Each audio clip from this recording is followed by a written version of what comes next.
Months ago, we mentioned one of our top stories. Vice President Mike Pence is going to be landing in Indianapolis in about 2 hours from right now. We were able to get his press secretary on the phone. He talked about the trip and the situation with North Korea. Scott Sander is in the newsroom now. And Scott, coming home is always a big deal for the vice president. Indeed. His press secretary, Mark Lauder, underscored that when we heard from him just a few moments ago. He says the governor always looks forward to coming back to Indiana. This will be Pence's first trip back since the Indianapolis 500.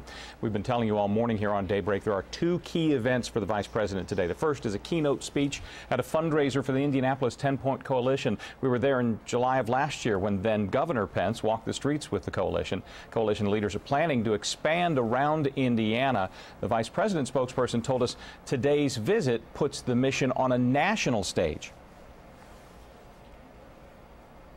As we both know, during his time as governor, the wonderful work that they do in reducing crime in Indianapolis, it's really a model for what can be done nationally when you partner with faith-based organizations to help in combating violence and other issues in the United States. So it's something that the vice president is pleased to be able to come back and show his support for.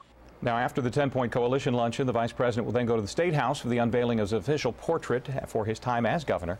Our conversation happened to wrap up just minutes after President Trump went on Twitter to talk again about North Korea. In that tweet, the president wrote, "Military solutions are now fully in place, locked and loaded. Should North Korea act unwisely, hopefully Kim Jong-un will find another path." So, since we had him on the horn, we asked Lauder about that tweet and the tensions with North Korea.